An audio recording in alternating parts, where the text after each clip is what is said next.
ಈ ರೋಬೋಟಿಕ್ ಸೀರೀಸಲ್ಲಿ ನಾವು ರೋಬೋಟಿಕ್ಸ್ ಬಗ್ಗೆ ತಿಳ್ಕೊಳ್ಳೋಣ. ಯಾವ್ಯಾವ ಥರ ರೋಬೋಟ್ ಇದೆ ಅಂತ, ಯಾವ್ಯಾವ ಥರ ಸೆನ್ಸರ್ಸ್ ಇದೆ ಅಂತ ತಿಳ್ಕೊಳ್ಳೋಣ, ಯಾವ್ಯಾವ ಥರ ಕೋಡಿಂಗ್ ಮಾಡ್ಬೋದು ಅದನ್ನು ಕೂಡ ತಿಳ್ಕೊಳ್ಳೋಣ. ಜೊತೆಗೆ ಇದು ಯಾವುದೇ ಏಜಿನವ್ರು ಇರ್ಬೋದು, ಚಿಕ್ಕ ಮಕ್ಕಳಿಂದ ಹಿಡಿದು ದೊಡ್ಡವ್ರ ತನಕ ಯಾರು ಬೇಕಾದರೂ ಈಸಿಯಾಗಿ ಕಲಿಯೋ ಥರ ಆದಷ್ಟು ನಾನು ಎಕ್ಸ್ಪ್ಲೈನ್ ಮಾಡೋಕ್ಕೆ ಪ್ರಯತ್ನ ಪಡ್ತೀನಿ. ಮೈಕ್ರೋ ಕಂಟ್ರೋಲರ್ಸ್ನ ಹೆಂಗೆ ಯೂಸ್ ಮಾಡೋದು, ಅದ್ರ ಜೊತೆ ಸೆನ್ಸರ್ಸ್ನ ಹೆಂಗೆ ಇಂಟಿಗ್ರೇಟ್ ಮಾಡೋದು, ಸೆನ್ಸರ್ಸ್ನ ಇನ್ಪುಟ್ ತೊಗೊಂಡು ನಾವು ಹೆಂಗೆ ಔಟ್ಪುಟ್ ನಮಗೆ ಬೇಕಾಗಿರೋ ಥರ ಪಡ್ಕೊಳ್ಳೋದು, ಇದನ್ನೆಲ್ಲ ಕಲ್ತ್ಕೊತಾ ಹೋಗೋಣ. ನೀವಿನ್ನೂ ನನ್ನ ಚಾನಲ್ನ ಸಬ್ಸ್ಕ್ರೈಬ್ ಮಾಡ್ಕೊಳ್ಳದೆ ಈ ವಿಡಿಯೋನ ನೋಡ್ತಾ ಇದ್ದರೆ ದಯವಿಟ್ಟು ಸಬ್ಸ್ಕ್ರೈಬ್ ಮಾಡ್ಕೊಳ್ಳಿ.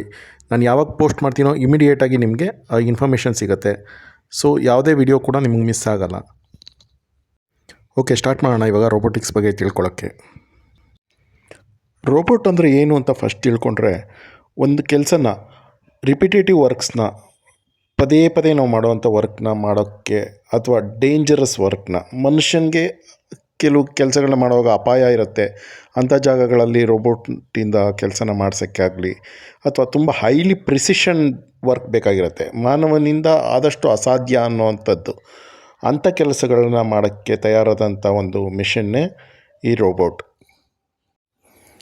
ಈ ರೋಬೋಟಿಕ್ಸ್ ಅನ್ನೋದು combination of mechanical, electronics and computer science.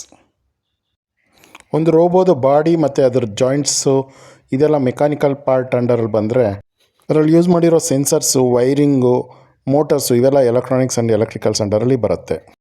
Sensors ಮತ್ತು ಮೆಕ್ಯಾನಿಕಲ್ ಪಾರ್ಟ್ಸ್ ಮಧ್ಯೆ ಕೋಆರ್ಡಿನೇಷನ್ ಕ್ರಿಯೇಟ್ ಮಾಡೋದೇ ಪ್ರೋಗ್ರಾಮಿಂಗ್ ರೂಪದಲ್ಲಿರುವಂಥ ಕಮ್ಯಾಂಡ್ಸು. ಸೆನ್ಸರ್ ಇನ್ಪುಟ್ ಪ್ರಕಾರ ಕಮ್ಯಾಂಡ್ಗಳನ್ನ ಆಧರಿಸಿ ಔಟ್ಪುಟ್ ಕೊಡುವಂಥದ್ದೇ ಆ್ಯಕ್ಚುಯೇಟರ್ಸ್ ಅಂತ ಕರೀತಾರೆ ಅದನ್ನು. ಆ ಮೋಟರ್ಸ್ ಇರ್ಬೋದು ಅಥವಾ ಗ್ರಿಪ್ ಇರ್ಬೋದು, ಇವೆಲ್ಲ ಆ್ಯಕ್ಚುಯೇಟರ್ಸ್. ಈ ರೋಬೋಟಲ್ಲಿ 3 ವಿಧಗಳಿದೆ. ಮೊದಲನೇದು ಬಂದು ಕಂಪ್ಲೀಟ್ಲಿ ಆಟೋಮೆಟಿಕ್ಕು. ಅದು ಯಾರ ಮೇಲೂ ಡಿಪೆಂಡ್ ಆಗಿರಲ್ಲ, ಯಾವ ಸಿಗ್ನಲ್ಗೂ ಕಾಯಲ್ಲ, ಅದೇ ಡಿಸಿಷನ್ ತೊಗೊಳತ್ತೆ, ಅದೇ ನೆಕ್ಸ್ಟ್ ಏನು ಮಾಡಬೇಕು ಅಂತ ಎನ್ವಿರಾನ್ಮೆಂಟ್ನ ಸ್ಟಡಿ ಮಾಡುತ್ತೆ, ಅದೇ ಮುಂದಿನ ಕೆಲಸನ ಏನು ಮಾಡಬೇಕು, ಎ ಆದಮೇಲೆ ಬಿ ಆದಮೇಲೆ ಸಿ, ಅದನ್ನು ಅದೇ ಪ್ಲ್ಯಾನ್ ಮಾಡ್ಕೊಳತ್ತೆ. ಅಂದರೆ ಅದು ಸೆಲ್ಫ್ ಡಿಸಿಷನ್ನ ತೊಗೊಂಡು ಕೆಲಸನ ಮಾಡುತ್ತೆ. ಅಂಥವನ್ನ ಆಟೋನಮಸ್ ರೋಬೋಟ್ಸ್ ಅಂತ ಕರೀತಾರೆ. ಎರಡನೇದು ಬಂದು ಸೆಮಿ ಆಟೋನಮಸ್. ಇದರಲ್ಲಿ ಹೇಗೆ ಅಂದರೆ, ಒಂದು ಆ್ಯಕ್ಟಿವಿಟಿಯಿಂದ ಎರಡನೇ ಆ್ಯಕ್ಟಿವಿಟಿಗೆ ಸ್ವಿಚ್ ಆಗೋಕ್ಕೆ ಮನುಷ್ಯ ಕನ್ಫರ್ಮ್ ಮಾಡಬೇಕಾಗತ್ತೆ. ಎಕ್ಸಾಂಪಲ್, ಪೇಪರ್ ಕಟರ್ ಮೆಷಿನ್ ಅಂತ ಗೊತ್ತಿರುತ್ತೆ ನಿಮ್ಗೆ. ಪೇಪರ್ನ ಸೆಟ್ ಮಾಡ್ತಾರೆ, ಅಲೈನ್ ಮಾಡಿದ್ಮೇಲೆ ಅವರು ಒಂದು ಬಟನ್ನ ಪ್ರೆಸ್ ಮಾಡಿದ್ಮೇಲೆ ಅದು ಬಂದು ಕಟ್ ಮಾಡಿ ಅದನ್ನು ತೊಗೊಂಡು ಬೇರೆ ಕಡೆಗೆ ಇಡತ್ತೆ. ಇಲ್ಲಿ ಕಟ್ ಮಾಡಿ ತೆಗೆದಿಡೋದನ್ನ ಮಾತ್ರ ಪ್ರೋಗ್ರಾಮಿಂಗ್ ಆಗಿರುತ್ತೆ, ಬಟ್ ಯಾವಾಗ ಆ ಕೆಲಸನ ಅದು ಮಾಡಬೇಕು ಅನ್ನೋದು ಮನುಷ್ಯರು ಕಮ್ಯಾಂಡ್ ಕೊಡ್ತಾರೆ. ಮೂರನೇದು ಬಂದು ಕಂಪ್ಲೀಟ್ಲಿ ಮ್ಯಾನ್ಯುಯಲ್. ರಿಮೋಟ್ ಅಥವಾ ಯಾವುದ್ರ ಸಹಾಯದಿಂದ ಇದನ್ನು ಆಪ್ರೇಟ್ ಮಾಡ್ತಾರೆ. ಎಕ್ಸಾಂಪಲ್ಲು, ನೀವು ಕ್ರೇನ್ ಎಲ್ಲ ನೋಡಿರ್ತೀರ, ಅದನ್ನು ರಿಮೋಟಿಂದ ಆಪ್ರೇಟ್ ಮಾಡ್ತಾ ಇರ್ತಾರೆ. ಅದು ಕರೆಕ್ಟ್ ಲೊಕೇಶನ್ಗೆ ಹೋಗುತ್ತೆ, ಭಾರ ಎತ್ತತ್ತೆ, ಎಲ್ಲಿಡಬೇಕೋ ತೊಗೊಂಡೋಗುತ್ತೆ, ಇಡತ್ತೆ. ಬಟ್ ಎಲ್ಲದನ್ನು ರಿಮೋಟ್ ಮುಖಾಂತರ ಆಪ್ರೇಟ್ ಮಾಡ್ತಾ ಇರ್ತಾರೆ. ರೋಬೋಗಳು ಕೆಲಸ ಮಾಡೋದೇ ಮೇಯ್ನಾಗಿ ಸೆನ್ಸರ್ಸ್ ಮೇಲೆ.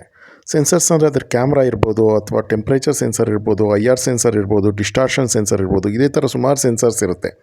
ಅವೆಲ್ಲರ ಕಾಂಬಿನೇಷನ್ ಮೇಲೆ ಅವಕ್ಕೆ ಇನ್ಪುಟ್ ಸಿಗೋದು.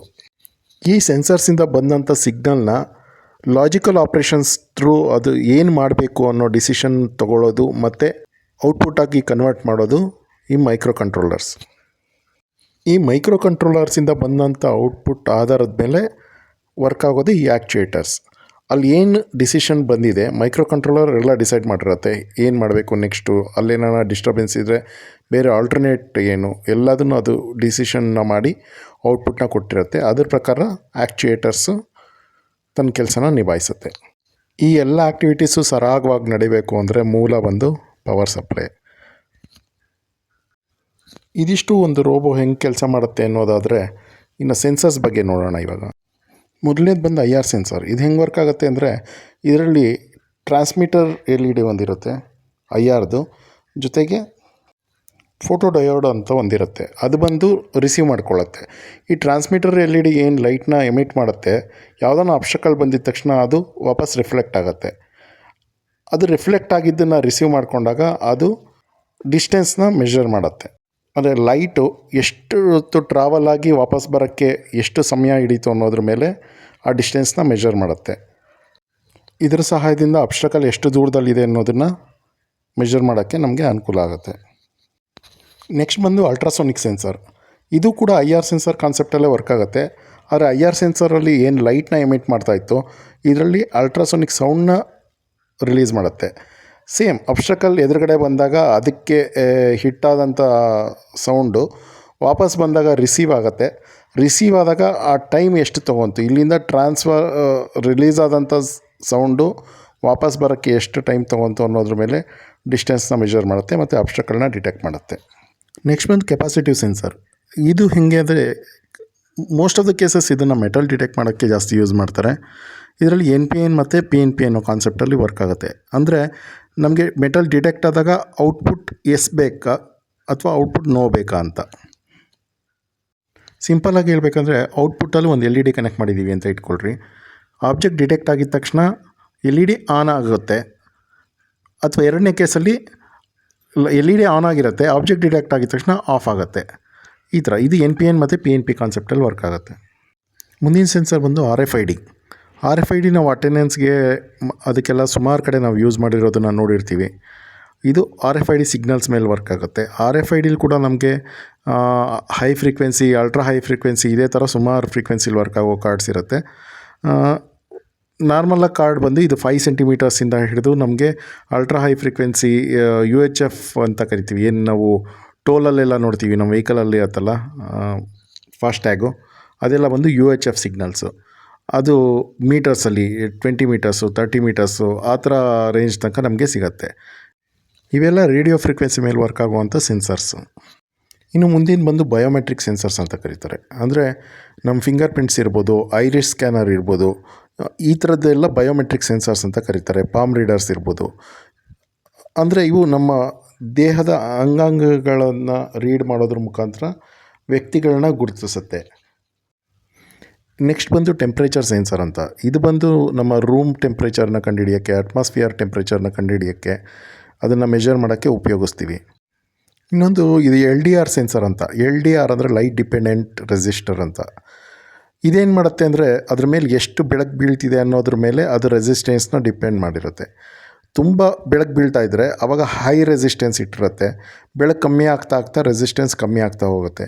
ನಾವೆಲ್ಲ ನೋಡಿರ್ಬೋದು ಇವಾಗ ಸ್ಟ್ರೀಟ್ ಲೈಟು ಎಲ್ಲ ಕತ್ಲಾಗ್ತಿದ್ದಂಗೆ ಅದಾಗದೇ ಆನ್ ಆಗುತ್ತೆ, ಬೆಳಕು ಬರ್ತಿದ್ದಂಗೆ ಅದಾಗದೇ ಆಫ್ ಆಗುತ್ತೆ.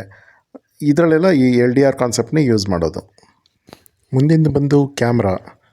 ಇದು ವಿಷುವಲ್ ಸೆನ್ಸರ್ ಅಂತ ಕರೀತಾರೆ.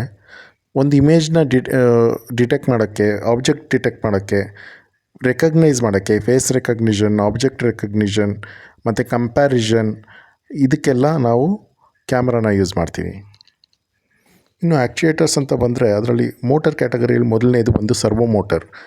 ಸರ್ವೋ ಮೋಟರ್ ಏನಂದರೆ ಇದನ್ನು ನಾವು ಡಿಗ್ರಿ ಸೆಟ್ ಮಾಡ್ಬೋದು. 20 degree, 30 degree rotation, 50 degree, 180 degree rotation, ಈ ಥರ ನಾವು ಎಷ್ಟು ಡಿಗ್ರಿ ಬೇಕೋ ಅಷ್ಟು ಡಿಗ್ರಿ ಮಾತ್ರ ನಾವು ರೊಟೇಷನ್ನ ಪ್ರೋಗ್ರಾಮಿಂಗ್ ಮುಖಾಂತರ ಅದಕ್ಕೆ ಮೋಟರ್ಗೆ ಕೊಡ್ಬೋದು. ನೆಕ್ಸ್ಟ್ ಬಂದು ಸ್ಟೆಪ್ಪರ್ ಮೋಟರ್. ಸ್ಟೆಪ್ಪರ್ ಮೋಟರ್ ಕೂಡ ನಾವು ಅದಕ್ಕೆ ಡಿಗ್ರಿನ ಸೆಟ್ ಮಾಡ್ಬೋದು. ಇದು 360 ಡಿಗ್ರಿ ನಮಗೆ ರೊಟೇಟ್ ಆಗುತ್ತೆ, ಕಂಟಿನ್ಯೂಸ್ ರೊಟೇಷನ್ ಸಿಗುತ್ತೆ ಇದರಲ್ಲಿ ನಮಗೆ ಸ್ಟೆಪ್ಪರ್ ಮೋಟರ್ಸಲ್ಲಿ. ಸರ್ವೋ ಮೋಟರ್ಸಲ್ಲಿ ನಮಗೆ 180 ಡಿಗ್ರಿ, 360 ಡಿಗ್ರಿ ತನಕ ಮ್ಯಾಕ್ಸಿಮಮ್ ಸಿಗುತ್ತೆ, ಬಟ್ ಕಂಟಿನ್ಯೂಸ್ ರೊಟೇಷನ್ ಸಿಗೋಲ್ಲ. ಸ್ಟೆಪ್ಪರ್ ಮೋಟರಲ್ಲಿ ನಮಗೆ ಕಂಟಿನ್ಯೂಸ್ ರೊಟೇಷನ್ ಸಿಗುತ್ತೆ. ನೆಕ್ಸ್ಟ್ ಬಂದು DC ಮೋಟರ್. ಇದು ಬಂದು ನಮಗೆ RPM ಸೆಟ್ ಮಾಡಿ ಅದನ್ನು ರೊಟೇಟ್ ಮಾಡೋಕ್ಕೆ, ಹೈ RPM, ಹೈ ಸ್ಪೀಡು ಅಂಥ ರಿಕ್ವೈರ್ಮೆಂಟ್ ಇದ್ದಾಗ ನಾವು DC ಮೋಟರ್ಸ್ನ ಯೂಸ್ ಮಾಡ್ತೀವಿ. ಅಂದರೆ ಇವಾಗ ನಾನು ಹೇಳ್ತಾ ಇರೋದು ಅದರ ಇಂಟ್ರೊಡಕ್ಷನ್ ಅಷ್ಟೇ, ಅಷ್ಟಕ್ಕೆ ಮಾತ್ರ ಅದರ ಉಪಯೋಗ ಸೀಮಿತವಾಗಿದೆ ಅಂತ ಅಲ್ಲ, ಇನ್ನೂ ಬಹಳಷ್ಟು ಉಪಯೋಗಗಳಿದೆ. ಅದರ ಇಂಟ್ರೊಡಕ್ಷನ್ ಅಷ್ಟೇ ನಾನು ಇವಾಗ ಹೇಳ್ತಾ ಇರೋದು. ಮುಂದಿಂದ ಬಂದು ರಿಲೇ ಮಾಡ್ಯೂಲ್. ಇದನ್ನು ನಾವು ಸೆನ್ಸರ್ಸ್ನ ಇನ್ಪುಟ್ಟನ್ನ ಆಧರಿಸಿ ಔಟ್ಪುಟ್ನ ವೇರಿ ಮಾಡೋಕ್ಕೆ, ಅಂದರೆ ಆನ್ ಅಥವಾ ಆಫ್ ಮಾಡೋಕ್ಕೆ. LDRಲ್ಲಿ ಒಂದು ಎಕ್ಸಾಂಪಲ್ ಹೇಳಿದೆ, ಸ್ಟ್ರೀಟ್ ಲೈಟ್ ಅಂತ. ಇವಾಗ ಬೆಳಕಿತ್ತು ಅಂತ ಅಂದರೆ ರಿಲೇನ ಆಫ್ ಮಾಡುತ್ತೆ, ಬೆಳಕು ಕಡಿಮೆ ಆಯಿತು ಅಂತಂದರೆ ರಿಲೇನ ಆನ್ ಮಾಡುತ್ತೆ. ಇದು ಸ್ವಿಚ್ಚಿಂಗ್ ಸರ್ಕ್ಯೂಟ್ ಇದು ರಿಲೇ ಅನ್ನೋದು. ಸೊ ಆ ಪರ್ಪಸ್ಗೆ ಈ ರಿಲೇ ಮಾಡ್ಯೂಲ್ಸ್ನ ನಾವು ಯೂಸ್ ಮಾಡ್ತೀವಿ. ಇನ್ನು ಮೈಕ್ರೋ ಕಂಟ್ರೋಲರ್ಸ್ ಅಂತ ನೋಡಿದ್ರೆ ನಾವು ಆರ್ಡಿನೋ ಯುನೋಯಿಂದ ಸ್ಟಾರ್ಟ್ ಮಾಡೋಣ. ಇದು ಒಂದು ready assembled micro controller board. ಇದರಲ್ಲಿ ನಮಗೆ digital inputs, digital output, analog inputs ಮತ್ತು ಪವರ್ ತೊಗೊಳಕ್ಕೆ, ಸೆನ್ಸರ್ಗೆ ಪವರ್ ಕೊಡೋಕ್ಕೆ, ಪವರ್ ಔಟ್ಪುಟ್ಟು, ಇವೆಲ್ಲ ಆಪ್ಷನ್ ಇರುತ್ತೆ.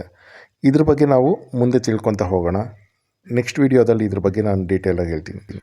ನಮ್ಮ ಇನ್ಫಾರ್ಮೇಷನ್ ನಿಮ್ಗೆ ಇಷ್ಟ ಆಗಿದ್ದರೆ ನಮ್ಮ ಚಾನಲ್ನ ಸಬ್ಸ್ಕ್ರೈಬ್ ಮಾಡಿಕೊಳ್ರಿ, ಜೊತೆಗೆ ಬೆಲ್ ಐಕಾನ್ ಒತ್ತೋದನ್ನು ಮರಿಬೇಡ್ರಿ. ಇದರಿಂದ ನಿಮ್ಮ ಮಧ್ಯದ ಇಂಟ್ರ್ಯಾಕ್ಷನ್ ಹೆಚ್ಚಾಗುತ್ತೆ. ಜೊತೆಗೆ ವಿಷಯ ಇಷ್ಟ ಆಗಿದ್ದರೆ ಲೈಕ್ ಮಾಡೋದು, ಕಮೆಂಟ್ ಮಾಡೋದನ್ನು ಮರಿಬೇಡಿ.